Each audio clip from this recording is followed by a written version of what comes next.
Hello student, देखिए आज की क्लास में हम लोग पढ़ने जा रहे हैं खान सर का जो पॉकेट जीके है सामान्य ज्ञान, इसको देखने वाले हैं। तो पेज नंबर आप निकाल लीजिएगा 5। ये जो खान सर का बुक है ना पॉकेट जीके, इसको खोलिए, पेज नंबर 5 निकालिए। आज का क्लास अपना रहेगा 38 यानी 38 रहेगा, ठीक है। पेज नंबर 5 में आएंगे तो हम लोग यहाँ से स्टार्ट करेंगे चन्हू दरों से और यहाँ तक देखने वाले हैं। कुल मिलाकर आपको जूम करके दिखा दें तो यहाँ से पढ़ने वाले इस पॉइंट से हम लोग इस पॉइंट तक पढ़ने वाले हैं। देखिए यहाँ तक पढ़ने वाले हैं। तो हमेशा जैसे हम लोग एक स्टोरी सुनते हैं, उस स्टोरी के माध्यम से हम लोग क्या करते हैं कि सारे डाउट क्लियर करते हैं। उसके बाद खुद बच्चे ही ऑब्जेक्टिव कर पाते हैं, ठीक है। एक स्टोरी सुन लीजिए, मात्र एक स्टोरी सुन लीजिए और ऑब्जेक्टिव क्वेश्चन इसका जो बनेगा वो खुद आप कर सकते हैं, इतना का गारंटी है। तो चलिए क्लास को स्टार्ट करते हैं और ऑब्जेक्टिव क्वेश्चन करने के बाद फिर हम लोग यहाँ आते हैं और सारे के सारे क्वेश्चन को देखते हैं कि कैसा है, हम कर पा रहे हैं कि नहीं कर पा रहे हैं। पूरा कॉन्फिडेंस के साथ, है ना, पूरा आत्मविश्वास आपको रहेगा कि हाँ जी हम कर पा रहे हैं। एक स्टोरी सुनने से आपको इतना फ़ायदा होने वाला है। तो चलिए क्लास स्टार्ट करते हैं। देखिए कह रहा है, एक शाम आरव अपना इतिहास का होमवर्क कर रहा था। वो पेंसिल चबाते हुए बोला, दादाजी ये चन्हू दरो और कालीबंगा का क्या चक्कर है? ये तो शहर है या म्यूज़ियम, है ना। दादाजी मुस्कुरा दिए और बोले, अरे बेटा ये सिर्फ शहर नहीं, प्राचीन सभ्यता की चमकते हुए सितारे हैं। चलो आज तुम्हें इनकी कहानी सुनाता हूँ, बिल्कुल टाइम मशीन की तरह, ठीक है। अब आते हैं, अब देखिए कह रहा है यहाँ से हम लोगों की कहानी स्टार्ट होती हैं। जो समझने वाली हैं वो चीज़ें यहाँ से स्टार्ट होती हैं। तो थोड़ा ध्यान दीजिएगा क्योंकि तुरंत हम ऑब्जेक्टिव क्वेश्चन पूछने वाले हैं। अगर नहीं आएगा तो फिर दिक्कत है, नहीं अच्छे से सुनिएगा तो दिक्कत है, ठीक है।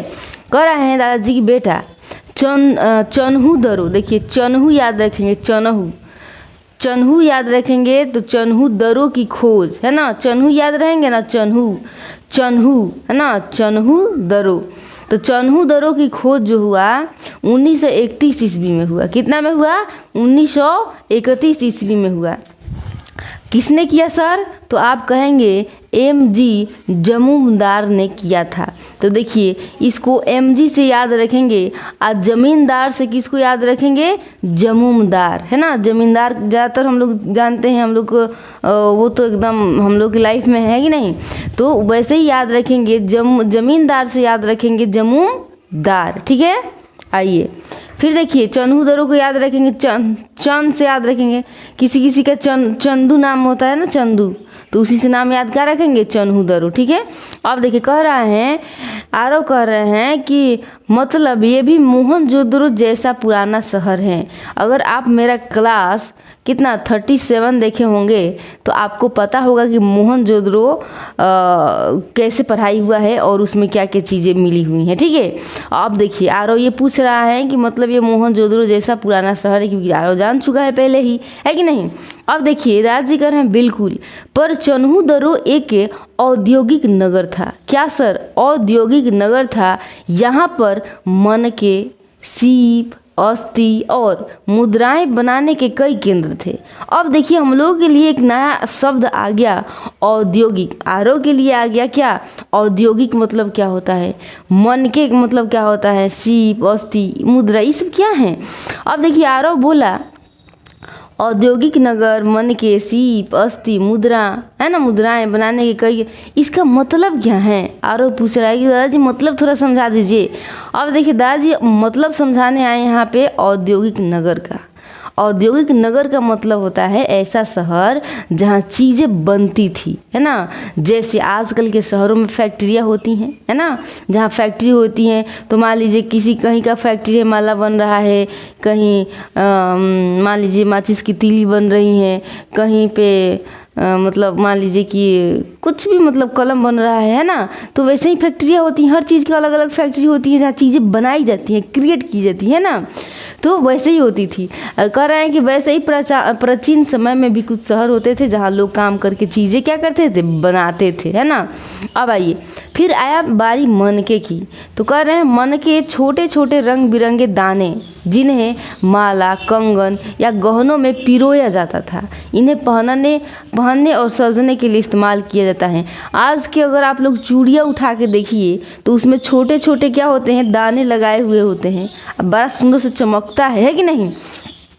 वैसा ही या फिर कह सकते हैं गुड़िया छोटा छोटा जो होता है, कहीं पे भी उसका इस्तेमाल किया जा सकता है, माला में या फिर कंगन में, मतलब अलग अलग होता नहीं है, उसको क्या लगा के सजाया जाता है, जिसको ही तो मन के कहते हैं। और सीप की बात अगर आती है तो सीप क्या है, समुद्र में मिलने वाले खोल जो होते हैं ना, शंख की खोल जो हम लोग बजाते हैं, पुई है कि नहीं, पंडित जी बजाते हैं वही वाला।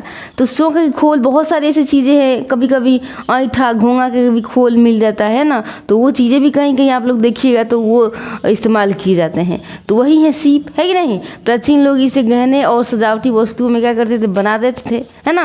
अब आइए फिर अस्थि की बारी आई तो कह रहे हैं कि जानवरों की हड्डियां, है ना। लोग पहले के लोग, हड़प्पा सभ्यता के लोग क्या करते थे, इनसे क्या करते थे, जो अस्थि होती थी नहीं जानवरों की अस्थियां, तो उसे कंघी बना देते थे, बटन बनाते थे, खिलौने बनाते थे, औजार बनाते थे, है कि नहीं। तो ये सारी चीज़ें बनाते थे अस्थियों से, मतलब हड्डियों से।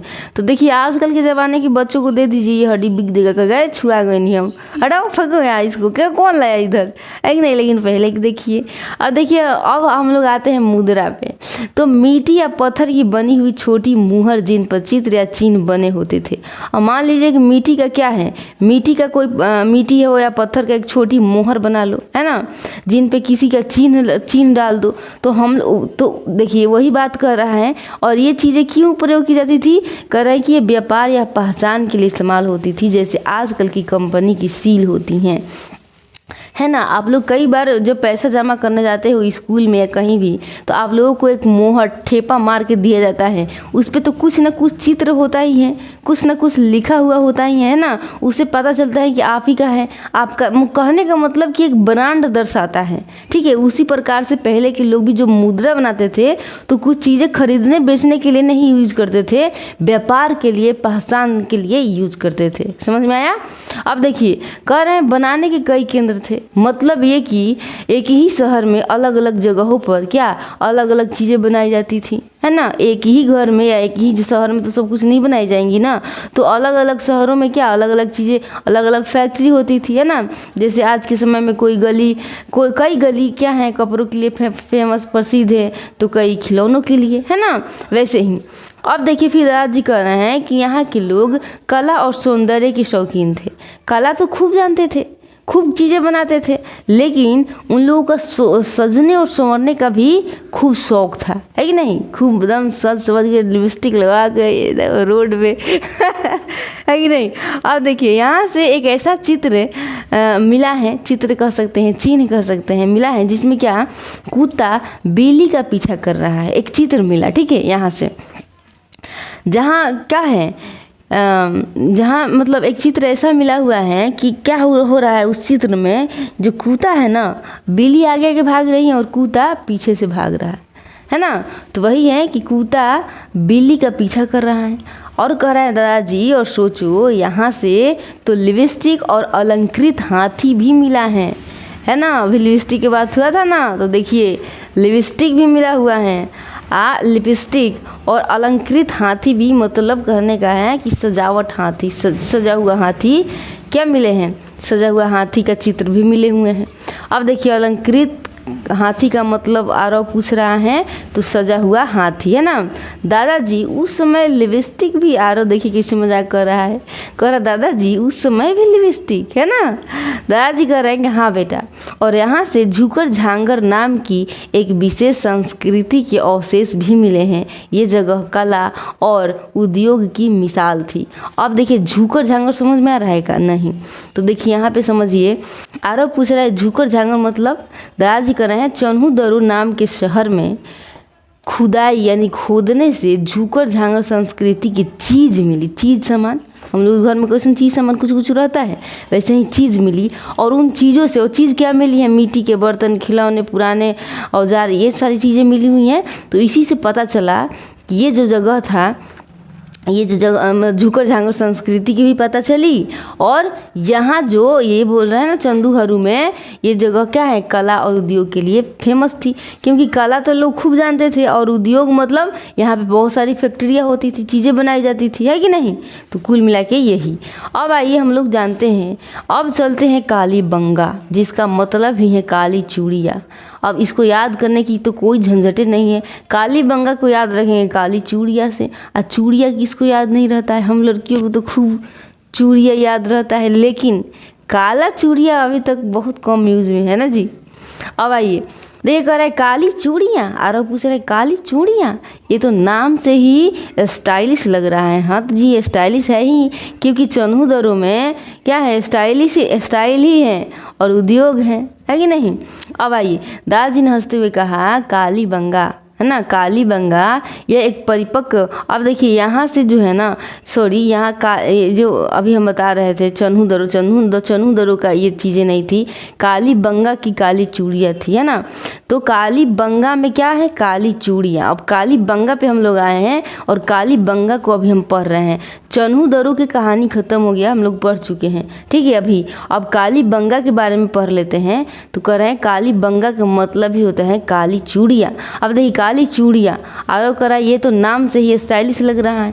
दादाजी के हंसते हुए कहा कि कालीबंगा यह एक परिपक्व हड़प्पा स्थल था, मतलब हड़प्पा के एक परिपक्व एक विकसित क्या था, स्थल था। यहाँ से पहली बार जूते हुए खेत का साक्ष्य मिला। इसका कहने का मतलब है कि हम लोग क्या करते हैं, खेत जुतवा देते हैं, ऐसे जुतवाते हैं कि नहीं, ट्रैक्टर से जुतवाइए या फिर बैल से, लेकिन जोताएगा तो ऐसे ही जोताएगा भाई, इधर जोताता है। तो यही जोता हुआ खेत मिला हुआ है, कहाँ से मिला हुआ है, तो कालीबंगा से, ठीक है। यही कह रहा है यहाँ पे कि यहाँ से पहली बार जूते हुए खेत का साक्ष्य मिला, जिससे पता चला कि वहाँ के लोग खेती करते थे। अब खेती मिल जाएगा तो पता नहीं चलेगा कि खेती करते थे, है ना, वो भी नियम से खेती होती थी। अब आइए जूते हुए खेत जैसे आजकल हल चलाते हैं वैसे ही कह रहे हैं कि बिल्कुल वैसे ही। और सोचो आरो पूछ रहा है कि जूते हुए खेत जैसे आजकल हल चलाते हैं, दादाजी कह रहे हैं बिल्कुल वैसे ही। तो फिर कह रहे हैं और सोचो बेटा, यहाँ से 3 तरह के अंत्योष्टि संस्कार भी मिले हैं। अब देखिए एक नया शब्द आपको देखने को मिलेगा, क्या, अंत्योष्टि, है ना, अंत्योष्टि। और अंत्योष्टि संस्कार मिले हुए हैं, मतलब कहने का है कि 3 प्रकार का क्या मिला हुआ है, अंतिम विदाई के नियम मिले गए हैं, है ना, मिले हुए हैं। तो एक है पूर्ण समाधिकरण, दूसरा है आंशिक समाधिकरण और तीसरा है दाह संस्कार। कहने का मतलब है कि जब लोग मर जाते थे तो यहाँ के लोग 3 तरह के जो अंतिम विदाई होते थे ना, तो 3 तरह से अंतिम विदाई करते थे। कहीं कहीं आप लोग देखिएगा कोई मर जाता है तो पानी में दाह संस्कार किया जाता है, किसी किसी को जलाया जाता है, किसी किसी को केरा के थंब पे, जैसे कि मान लीजिए कि हाँ सांप काट लिया, तो कुछ इस तरीके से पहले के लोग भी 3 तरीके से क्या करते थे, दाह संस्कार करते थे। एक को कहते हैं पूर्ण समाधिकरण, दूसरा का आंशिक समाधिकरण और तीसरा क्या कहते हैं, दाह संस्कार, है ना। अब आइए कह रहे हैं हाँ बेटा, इससे हमें ये समझ आता है कि उस सभ्यता में विचारों की विविधता और धार्मिक परंपराएं कितनी गहरी थी, है कि नहीं। अब हम लोग सीधे आएंगे क्वेश्चन पे। अब देखिए 1 नंबर क्वेश्चन, अब क्वेश्चन आ गया, देख लीजिए, है ना, यहाँ से क्वेश्चन अपना स्टार्ट है। तो देखिए 1 नंबर क्वेश्चन क्या कह रहा है, अगर आप अच्छे से स्टोरी सुने होंगे और अच्छे से दिमाग लगाए होंगे यहाँ पे, तो क्या होगा, आप सारे के सारे ऑब्जेक्टिव क्वेश्चन कर पाएंगे। तो देखिए क्वेश्चन कह रहा है यहाँ पे कि चन्हू का उत्खनन किसने किया था। उत्खनन की बात हो रहा है, खोज की बात नहीं हो रही है, उत्खनन की बात हो रही है, ठीक है। तो इसका आंसर क्या हो जाएंगे, तो इसका आंसर जो हो जाएंगे वो हो जाएंगे मौके ने इसका उत्खनन किया था, चन्हू का, ठीक है। आया ना समझ में, मज़ा आ रहा है। देखिए कह रहा है ना कि चन्हू का उत्खनन वर्ष जो था 1935 में मौके द्वारा किया गया था। यह सिंधु सभ्यता का एक प्रमुख स्थल था जो औद्योगिक दृष्टि से महत्वपूर्ण था। दूसरे नंबर क्वेश्चन का आंसर करेंगे। देखिए कह रहा है कि चन्हू की सर्वप्रथम खोज किसने की थी। अब हाँ, ये होगा right answer B number. MG Majumdar ने इसका क्या किया था, खोज किया था, है ना। और पूछ देगा आगे कि कब किया था, तो क्या कहेंगे 1931 ईस्वी में कहेंगे। ठीक है, देखिए कह रहा है कि चंदू की खोज वर्ष 1931 ईस्वी में एमजी जमुमदार ने की थी। बाद में इसका विस्तृत उत्खनन मौके ने किया, है ना। जब उत्खनन की बात आए तो मौका का फायदा उठा लेना है। अब देखिए 3 नंबर क्वेश्चन कर रहा है कि चन्हू किस प्रकार का नगर था, किस प्रकार का नगर था बताइए। तो इसका आंसर क्या हो जाएगा, चन्हू जो था, हाँ वो ना तो धार्मिक था, क्या वो ना तो धार्मिक था, ना युद्ध वाला था, ना वाणिज्य नगर था, वो क्या था, वो था औद्योगिक नगर, है कि नहीं। अब देखिए अब कह रहा है चन्हू एक औद्योगिक नगर थी जहाँ मन के सीप अस्थि तथा मुद्रा बनाने के कई केंद्र थे, है ना। अब देखिए 4 नंबर क्वेश्चन कह रहा है कि चन्हू से कौन से सौंदर्य प्रसाधन से संबंधित वस्तु मिले हैं। मतलब सुंदर सजने वाला संवरने वाला प्रसाधन से क्या एक वस्तु मिला है। तो कंघी, तो हम लोग कंघी इसका आंसर नहीं होगा, कंघी तो हड्डिया से बनाते थे लोग। लेकिन जो सजने संवरने वाली बात तो आरोप पूछा था, नहीं मजाक नहीं किया था कि दादाजी लिपस्टिक भी, है ना। हाँ दादाजी कहा था, दादाजी लिपस्टिक भी, तो ना ही तो आई लाइनर होगा, ना ही कंघी होगा, ना ही सिंदूर होगा। तो मिला क्या था सौंदर्य के लिए, लिपस्टिक मिला हुआ था, है ना। अब देखिए करा चन्हू से लिपस्टिक जैसी वस्तु मिली है, जिससे पता चला है कि वहाँ की महिलाएं सौंदर्य प्रसाधनों का उपयोग करती थीं। अब देखिए 5 नंबर कह रहा है कि चन्हू से किस जानवर की सजाई हुई आकृति मिली हुई है। तो दादाजी बताए थे, हमको तो पूरा याद है, दादाजी बताए थे कि सजी हुई मतलब अलंकृत मिला हुआ था। तो किस जानवर का मिला हुआ था आकृति सजाई हुई, तो आप कहेंगे ना ही तो सिंह का, ना ही घोड़ा का, हाथी जो था, हाथी का क्या मिला हुआ था, सजाया हुआ क्या चित्र मिला हुआ था, मिला हुआ था ना दादाजी, याद है। याद देखो अच्छे से सुनो, अलंकृत हाथी सुने हो, हम जब स्टोरी बता रहे थे तो अलंकृत हाथी की बात आई थी, उसी समय बताया गया था। ठीक है, अगर आपको दिमाग से उतर गया है तो फिर से एक बार स्टोरी देखिएगा, फिर से आपको याद हो जाएगा। देखिए यहाँ से अलंकृत यानी सजाया हुआ हाथी मिला, जो उस समय की कला और शिल्पकार का उदाहरण है। 6 नंबर क्वेश्चन कह रहा है कि चन्हू से किस प्रकार की संस्कृति के अवशेष मिले हैं, है ना। चन्हू से किस प्रकार की संस्कृति मिले हुए हैं। तो आप वेरी गुड, क्या कहेंगे, झूकर झांगर संस्कृति यहाँ से मिले हुए हैं ना, चीज सामान से मिला हुआ है, पता चला। देखिए कह रहा है कि चन्हू से झूकर झांगर संस्कृति का अवशेष मिले, जो सिंधु सभ्यता के अंतिम चरण की ओर इशारा करते हैं।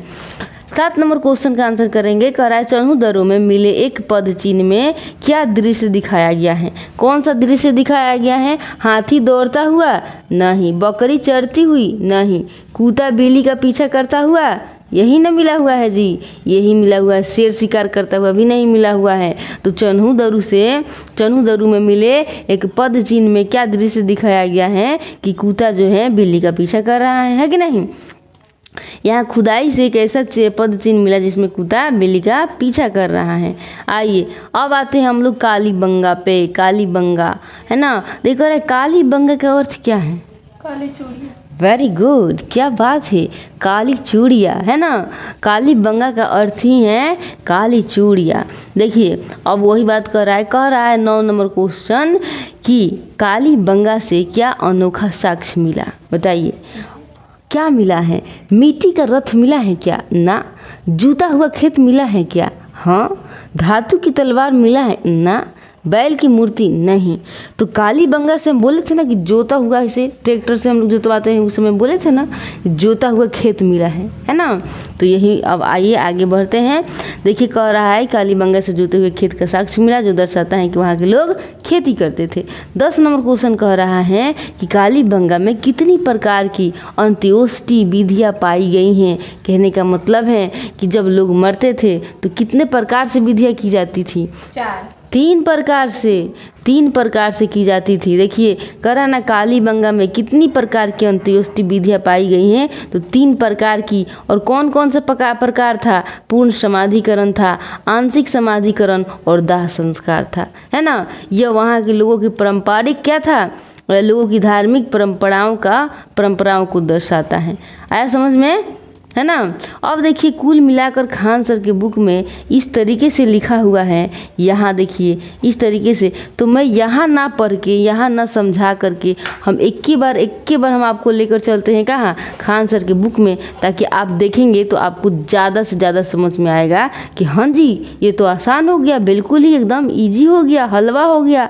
तब जाके आपका मन खुश होगा, आप पढ़ाई में मन लगेगा, है ना। जब चीज़ें समझ में आने लगती हैं तो पढ़ाई में भी मन लगने लगता है, नहीं आएगा तो नींद आएगा।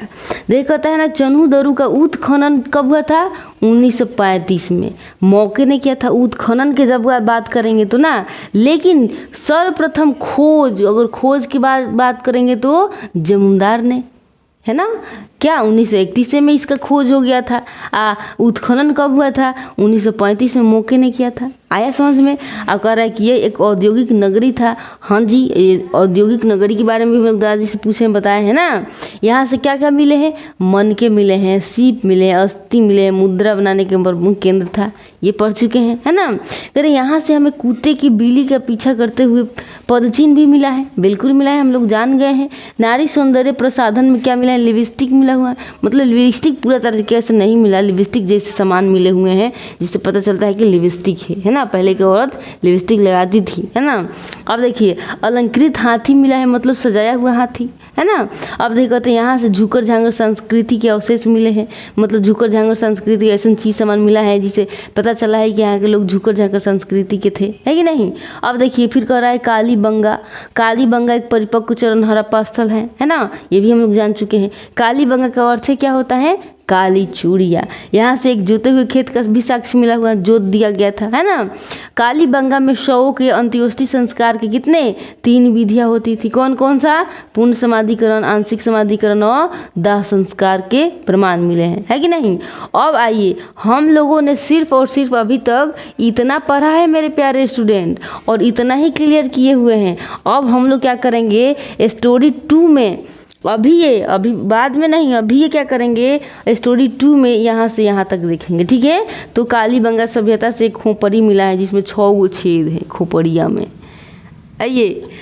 आइए फिर से हम लोग चलते हैं अपने स्टोरी की तरफ और देखते हैं कि वो वाला स्टोरी कैसे हमें समझाता है और हमारा डाउट कैसे क्लियर करता है, ठीक है। आइए ध्यान से सुनेंगे, सारे डाउट क्लियर हो जाएंगे। देखिए स्टोरी नंबर 2, स्टोरी 2 आ गया, पार्ट स्टोरी 2 है ना, पार्ट 2 स्टोरी। देख रहा है कालीबंगा और धौलावीरा की ओर शाम के समय एक किताब लेकर बैठा था। कौन? आरव बैठा था, माथे पर बल और होठों पर सवाल। दादाजी बोले, क्या हुआ बेटा, फिर से कोई नया इतिहास का पेंच? आरव बोला, हाँ दादाजी, कालीबंगा और धौलावीरा के बारे में पढ़ रहा हूँ, पर कुछ समझ में नहीं आ रहा है। खोपड़ी में छेद, 2 फसलें, ऊँट की हड्डियाँ, वो 3 भागों वाला शहर, क्या होता है? ऐसे दादाजी से पूछ रहा है क्या होता है। अब आइए, दादाजी हंस रहे हैं और बोल रहे हैं, चश्मा सीधा करके बोल रहे हैं, चलो बेटा आज हम फिर चलते हैं समय यात्रा पर। सिंधु घाटी के 2 शानदार नगरों में चलेंगे और कालीबंगा, देखिए कालीबंगा और धौलावीरा की सैर करेंगे। आइए सैर पर चलते हैं, दादाजी के संग संग हम भी चलते हैं लोग। और दादाजी बोले, कालीबंगा का मतलब होता है काली चूड़िया, ये तो पहले ही से हम लोग जानते हैं। ये राजस्थान में है। ये कहाँ है जी? कालीबंगा कहाँ है? राजस्थान में। आइए, राजस्थान में कालीबंगा है, इसको पॉइंट आउट कर लेंगे।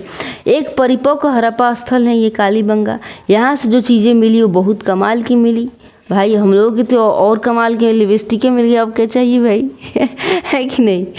आइए, जैसे क्या? आरव ने आंखें फैलाकर पूछा। जोते हुए खेत मिले, जिससे पता चलता है कि लोग वहाँ खेती करते थे, है ना।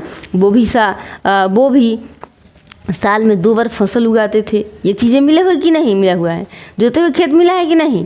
मिला है ना।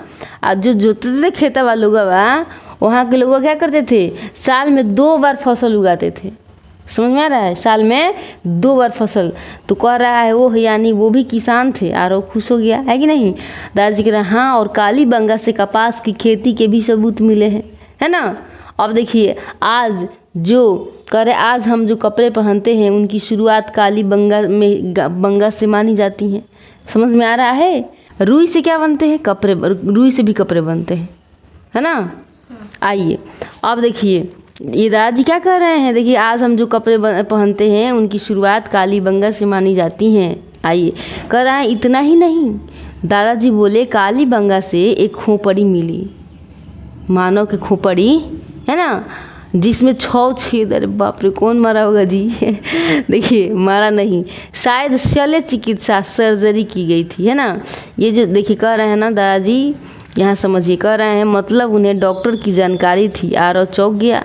और हाँ काली, देखिए यहाँ पे समझिए अभी कह रहे हैं एक खोपड़ी मिली जिसमें कितने छेद थे, 6 छेद थे। शल्य कह रहे हैं शायद शल्य चिकित्सा, है ना, सर्जरी की गई थी। शल्य चिकित्सा क्या था, किसका सर्जरी किया था, 6 छेद हो गया था, है कि नहीं। मतलब उन्हें डॉक्टर की जानकारी थी। आरव चौंक गया। दादाजी कह रहे हो हाँ, कालीबंगा से ऊँट की अस्थियाँ भी मिली हैं, जिससे पता चलता है कि ऊँटों का उपयोग होता था। अब अस्थियाँ मिल गई ऊँट का, तो पता नहीं चलेगा कि ऊँट का भी उपयोग किए जाते थे। मतलब ऊँट को क्या, जिसे हम लोग पालते हैं उसके काम करवाते हैं, तो होता था, है ना। कुछ जगहों पर भूकंप के निशान भी मिले हैं, टूट फूट गया होगा चीज़ें तो मिल गया होगा, तो किसान, है ना, भूकंप, सॉरी। अब कह रहे हैं आरव बोला इतनी सारी खोज। दूसरा पड़ाव धौलावीरा में आएंगे। अब देखिए धौलावीरा की बात करेंगे तो पत्थरों की घेराबंदी वाला शहर। अब आइए कहता है अब दादाजी ने आरव को भारत के नक्शे में गुजरात दिखाया और बोले। अब देखिए धौलावीरा कहाँ है जी, धोने वाला धौलावीरा, तो आप कहें गुजरात में है। कहाँ है सर, आप कहेंगे गुजरात में। क्या है, धौलावीरा है। अब आइए कह रहे हैं यह है धौलावीरा, गुजरात के कच्छ ज़िले में। अगर गुजरात पूछ देगा किस ज़िले में, तो क्या कहेंगे, कच्छ ज़िले में। समझ रहे हैं, कच्छ ज़िले के भचाऊ तालुका में है। ये सिंधु सभ्यता का एक अनोखा और बहुत बड़ा नगर था धौलावीरा। धौला, है ना, धोने से याद रखेंगे। यहाँ क्या खास थी दादाजी, आरव उत्साहित होकर पूछ रहा है। कह रहे हैं दादाजी सबसे बड़ी खास बात यह है कि शहर 3 भागों में बटा हुआ था। इसका जो शहर था 3 भागों में बटा हुआ था। एगो दुर्ग यानी ऊपरी भाग के शहर था, बीच वाला मध्यम नगर था और निचला शहर था। 3 भागों में बटा हुआ था इसका शहर, ठीक है। और हर भाग को पत्थर की बड़ी बड़ी दीवारों से घेरा गया था। वो जो शहर था ना, उस शहर को घेर दिया था लोग पत्थर उथर से, काहे कि सुरक्षा बनी रहे ना। देखिए कह रहे ओह जैसे कोई सुरक्षा वाला किला, आरव ने कहा। दादाजी कह रहे हैं बिल्कुल। और हाँ, यहाँ की जल प्रबंधन प्रणाली यानी वाटर सिस्टम इतनी खास थी कि धौलावीरा को सिंधु सभ्यता का अनूठा नगर कहा गया है कि नहीं। क्या कहा गया है, धौलावीरा को सिंधु सभ्यता का अनूठा शहर कहा गया है। यहाँ पे समझ में तो आया ना। ये जो था, ये जो शहर, तीनों शहर था, तीनों शहर में क्या किया गया है, उसको उसकी दीवार को लगा पत्थर से घेर दिया गया है ताकि वहाँ चोर डकैत ना आए, है ना, कोई हमला ना हो, है कि नहीं। अब आइए अब कह रहे हैं यहाँ की मतलब उस ज़माने में भी लोग पानी को इकट्ठा और साफ रखना जानते थे। हैरानी से कह रहा है आरव, कह रहे हाँ बेटा बहुत समझदार लोग थे। अब एक कालीबंगा से अब देखिए क्वेश्चन पे आते हैं। कहता है कालीबंगा से एक खोपड़ी मिली जिसमें कितने छेद थे, 6। वेरी गुड, 6 छेद थे। अब देखिए 2 नंबर क्वेश्चन कह रहा है कि कालीबंगा की खोपड़ी में छेद होने से किस बात का प्रमाण मिलता है, डी नंबर, क्योंकि शल्य चिकित्सा का ज्ञान, है ना। अब आइए अब हम लोग आते हैं आगे। कह रहा है कि कालीबंगा से किस कृषि उत्पाद की खेती के प्रमाण मिले हैं, बताइए। कपास, वेरी गुड, क्या बात है, कपास की खेती के प्रमाण मिले हुए हैं। अब देख कह रहा है यहाँ पे कालीबंगा से किस जानवर की अस्थियाँ मिली हैं, ऊँट, वेरी गुड, क्या बात है। अब आइए नेक्स्ट क्वेश्चन पे आते हैं। कह रहा है कालीबंगा से जुते हुए खेत मिलने से क्या सिद्ध होता है, बताइए। कहता है कि वहाँ व्यापार था, वहाँ खेती होती थी, वहाँ शिकार होता था। खेती होती थी। Very good. वहाँ क्या होती थी? वहाँ खेती होती, तबे तो जोताया था खेतवा। काहे के लिए जोताएगा भाई? अब देखिए 6 नंबर क्वेश्चन कह रहा है कालीबंगा से वर्ष में कितनी फसलों की खेती के प्रमाण मिले हैं? कितना बार होता था खेती? कालीबंगा से वर्ष में कितनी, मतलब एक वर्ष में कितनी फसलों की खेती के प्रमाण मिले हैं? तो एक वर्ष में 2 बार खेती कर लेते थे लोग। क्या 2 बार खेती हो जाता था? आइए फिर कह रहा है 7 नंबर क्वेश्चन कि कालीबंगा में किस प्राकृतिक आपदा के प्रमाण मिले हैं? क्या मिले हैं? बाढ़ आया था, तूफान, भूकंप आया था। हाँ, अब आइए फिर नेक्स्ट क्वेश्चन कह रहा है कि कालीबंगा से कौन सी ईंटें मिली हैं? सादी ईंटें, अलंकृत ईंटें, कच्ची ईंटें, काली ईंटें। कैसी ईंटा मिला हुआ है जी? बी नंबर अलंकृत ईंटा मिला हुआ है, मतलब सजाया हुआ एकदम, है कि नहीं? अब आइए धौलावीरा से संबंधित क्वेश्चन करते हैं। कहता है कि धौलावीरा किस राज्य में स्थित है? गुजरात में। Very good. धो देंगे इसको एकदम धौलावीरा को, है कि नहीं? धौलावीरा गुजरात। हाँ, अब देखिए कहता है धौलावीरा किस जिले में स्थित है? जिला की बात कहे तो कच्छ। वेरी गुड, कच्छ, है ना? कच्छ जिले में स्थित। अब देखिए कह रहा है धौलावीरा नगर कितने भागों में विभाजित था? धौलावीरा नगर कितने भागों में विभाजित था? इसका आंसर क्या हो जाएंगे? 11 नंबर का आंसर क्या हो जाएंगे बताइए? वो हो जाएंगे 3 भागों में, एक ऊपरी दुर्ग वाला, एक मध्यम, एक निचला, है ना? धौलावीरा नगर कितने भागों में विभाजित थी? तो इसका आंसर जो हो जाएंगे 3, है ना? अब देखिए कह रहा है यहाँ पे कि धौलावीरा के 3 भाग कौन कौन से? 3 गो भाग कौन कौन सा? उच्चतम नगर, मध्यम नगर, निम्न नगर। दुर्ग, मध्यम नगर, निचला शहर। बाजार, किला, गांव। पुरोहित नगर, सैनिक नगर, व्यापार नगर। कौन सा? B number. Very good. Durg था, फिर मध्यम नगर था, फिर निचला शहर था, है ना? धौलावीरा में। अब आइए फिर कह रहा है यहाँ पे कि धौलावीरा की दीवारें किससे बनी थी? बताइए, कच्ची ईंटों से कि लकड़ी से, पक्की ईंटों से कि पत्थर से? क्या हो जाएंगे इसका आंसर? Very good. इसका आंसर जो है वो हो जाएंगे पत्थर से बनाया गया था दीवार, है ना? अब देखिए कह रहा है धौलावीरा क्यों अनूठा नगर माना जाता था? बताइए, अनूठा नगर क्यों माना जाता था? वहाँ राजा रहता था नहीं, वहाँ सेना नहीं, सोना भी नहीं, या मंदिर भी नहीं, वहाँ अनंत जल प्रबंधन था, है नहीं, इसीलिए अनूठा माना जाता था। अब मिक्स क्वेश्चन पे आ जाएंगे। कह रहा है कि चन्हू दरों की खुदाई यानी उत्खनन किसने की थी? पहले ही बता चुके हैं, मौके, है ना? इसका आंसर हो जाएंगे मौके। ये मिक्स क्वेश्चन का मतलब है कि जितना भी हम लोग क्वेश्चन किए हुए हैं सब में से, अब उस समय बता देता था ना कि धौलावीरा से आएगा, ये आएगा, वो है, लेकिन अब सब में से मिला जुला के आएगा। अब देखिए थ्योरी पढ़ने की जरूरत नहीं है। देखिए कह रहा है चन्हू दरों की खोज सबसे पहले किसने की थी? पहले खोज किसने किया था? सी नंबर MG जमुमदार ने खोज किया था। अब देखिए कह रहा है चन्हू दरों किस प्रकार का नगर था? तो किस प्रकार का हाँ, औद्योगिक नगर था। Very good. अब देख कह रहा है चन्हू दरों में किस चीज़ को बनाने का प्रमुख केंद्र था? क्या चीज़ बनाते थे लोग? इसका आंसर क्या हो जाएंगे? रथ बनाते थे लोग। क्या? मिट्टी के बर्तन, पत्थर के औजार। सी नंबर मन के सीप, अस्थि, मुद्रा की चीज़ें बनाने के प्रमुख केंद्र था, है ना? अब आइए कह रहा है चन्हू दरों से किस प्रकार के पद चिन्ह प्राप्त हुए हैं? C number. Very good. कुत्ता के मिला हुआ है जो बिल्ली के पीछा कर रहा है। अब देखिए कह रहा है यहाँ पे चन्हू दरों में नारी सौंदर्य प्रसाधनों के अंतर्गत क्या मिला है?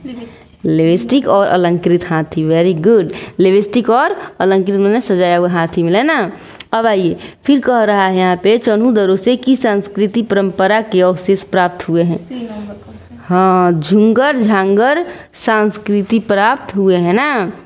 अब देखिए 1 नंबर क्वेश्चन कह रहा है कि कालीबंगा किस प्रकार का हड़प्पा स्थल है? इसका आंसर क्या हो जाएंगे?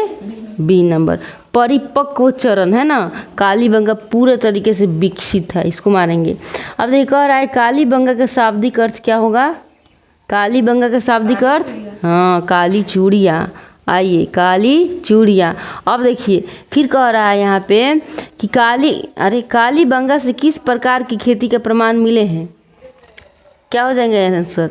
कालीबंगा, हाँ, जोते हुए खेत के प्रमाण मिले हुए हैं, है ना। 3 नंबर। अब 4 नंबर का आंसर करेंगे। कह रहा है यहाँ पे कि कालीबंगा में कितनी प्रकार की अंत्योष्टि विधियाँ पाई गई हैं? कितनी प्रकार की? 3 प्रकार की, है ना। 3 प्रकार से क्या करते थे? दाह संस्कार, मतलब अंतिम विदाई करते थे। अब देखिए, अब हम लोग आ जाएंगे 5 नंबर। कहता है कालीबंगा से मिली एक खोपड़ी में कितने छेद थे? 6। Very good. अब आइए, फिर कह रहा है फिर 6 नंबर, फिर कह रहा है निम्न में से क्या क्या कालीबंगा से मिला है? कालीबंगा से क्या क्या मिला है? भूकंप के प्रमाण मिले हुए हैं, कपास की खेती भी मिली हुई है, ऊँट की अस्थियाँ भी मिली हुई हैं, हाँ, उपयुक्त सभी, यानी कि सब कुछ मिला हुआ है का। अब आइए, फिर कह रहा है 7 नंबर क्वेश्चन क्या कह रहा है? कहता है कालीबंगा में वर्ष में कितनी बार फसल उगाई जाती थी? कितनी बार? एक वर्ष में 2 बार फसल उगा लेते थे। Very good. अब देखिए, फिर कह रहा है इधर धौलावीरा भारत के किस राज्य में स्थित है? गुजरात में, हाँ, गुजरात में स्थित। अब देखिए, फिर कह रहा है यहाँ पे क्वेश्चन कह रहा है कि धौलावीरा हैंग कर रहा है, कह रहा है कि धौलावीरा किस जिले के भचाऊ तालुका में स्थित है? बताइए। कच्छ। इसका आंसर क्या हो जाएंगे? कच्छ। देखिए किसे किसे घुमा उमा के दिया हुआ है ना। अब देखिए, अब कह रहा है यहाँ पे कि धौलावीरा किस सभ्यता का हिस्सा था? बताइए, किस सभ्यता का? वैदिक सभ्यता का? नहीं। मेसोपोटामिया ना, सिंधु घाटी सभ्यता का क्या है? हिस्सा है धौलावीरा, ठीक है। अब आइए, फिर कह रहा है 4 नंबर क्वेश्चन कह रहा है कि धौलावीरा को कितने भागों में बांटा गया था? इसका आंसर क्या हो जाएगा? धौलावीरा को 3 भागों में बांट दिया गया था, है कि नहीं? इसका आंसर पता है कि नहीं? 3 भागों में बांट दिया गया था। एगो दुर्ग यानी ऊंचला, एक बिचला, एक क्या मध्यम, एक होगा निचला। अब देखिए आगे बढ़ेंगे, फिर कह रहा है कि धौलावीरा के प्रत्येक भाग को किससे घेरा गया था? बताइए। लकड़ी से, मिट्टी से, जल से, विशाल पत्थर की दीवारों से घेरा गया था ना। अब देखिए, फिर कह रहा है यहाँ पे 6 नंबर क्वेश्चन कि धौलावीरा क्यों एक अनूठा नगर कहा जाता है? का है? वहाँ के मंदिर था? नहीं। वहाँ युद्ध भूमि थी ना। वहाँ आधुनिक जल प्रबंधन था ना जी। इसका आंसर सी हो जाएगा। यहाँ अत्याधुनिक जल प्रबंधन था। अब आ जाएंगे हम लोग सीधे, देखिए खान सर के बुक में कुछ इस तरीके से दिया हुआ है ना जी, कालीबंगा सभ्यता से एक खोपड़ी जिसमें 6 छेद किए गए हैं। तो हम लोग यहाँ ना पढ़ के, देखिए ये क्यों हम बनाते हैं, क्योंकि जब आप PDF देखिएगा तो फिर आपको तो वहाँ ये चीज़ें नहीं मिलेगी ना, बुकवा, है ना। तो वहाँ पे दिक्कत होने लगता है, शायद ना मिले या मिल भी जाता होगा। PDF में तो सब कुछ मिल जाता है, लेकिन अगर अच्छे से ना दिखे तो इसीलिए बना देते हैं। और विश्वास के लिए हम आपको दिखाते हैं। चलिए भाई, बुक में भी एक बार देख लीजिए, आपको विश्वास हो जाएगा कि हाँ, अभी हम इतने समय से जो हम पढ़ रहे हैं, क्या उसका फल वाकई एक शानदार, एक जानदार होगा। तो आइए हम लोग पढ़ते हैं, देखते हैं, है ना, कि कितना हम लोग सीख पाए हैं अभी उस समय से पढ़ रहे थे। तो कालीबंगा सभ्यता से एक खोपड़ी मिली जिसमें क्या 6 छेद, ये तो पता हो गया है ना। अर्थात इन लोगों को शल्य चिकित्सा का ज्ञान था, ये भी हम लोगों को पता चल गया है। यहाँ से अलंकृत ईंट मिले हुए हैं, ईंट के साक्ष्य में ना, कपास की खेती है ना, ऊँट की अस्थियों के साक्ष्य मिले हैं, भूकंप के साक्ष्य मिले हैं, अब वर्ष में 2 बार खेती उगाने के भी साक्ष्य मिले हुए हैं, जूते हुए खेत के भी साक्ष्य मिले हुए हैं। इतना चीज़ मिला हुआ है ना। सॉरी। अब देख कह रहा है कि धौलावीरा गुजरात के कच्छ जिले के भचाऊ तालुका में स्थित है। ये भी हम लोग जान चुके हैं। यहाँ यह सिंधु सभ्यता का प्राचीन और विशाल नगर था, है ना। धौलावीरा सिंधु सभ्यता का एकमात्र ऐसा शहर था जो 3 भागों में क्या बांट दिया गया था। एक दुर्ग में और दूसरा मध्यम में और तीसरा निचले शहर में ना जी। अब देखिए, तथा प्रत्येक भाग विशाल पत्थरों से क्या घेर दिया गया था, ये भी जान गए हैं। कराया तथा अति विशिष्ट जल प्रबंधन व्यवस्था के कारण सिंधु सभ्यता का अनूठा नगर था कौन? धौलावीरा। ये भी हम लोग जान चुके हैं। तो कुल मिला के हम लोग इतना ख़त्म कर दिए हैं जिसमें कोई डाउट मेरे हिसाब से नहीं होना चाहिए। अगर है यहाँ में डाउट तो प्लीज़ आप हमको कमेंट करके बताइए कि हमको डाउट रह गया है, या फिर ये तरीका अच्छा नहीं लगा, या फिर क्लास समझ में नहीं आया। जो भी बातें हैं आप कमेंट करके लिख सकते हैं, कमेंट ऐसे कमेंट करके लिख सकते हैं। और प्लीज़ अगर अच्छा लगा होगा तो प्लीज़ लाइक कीजिए, शेयर कीजिए, सब्सक्राइब कीजिए। Thank you for watching. जय हिंद।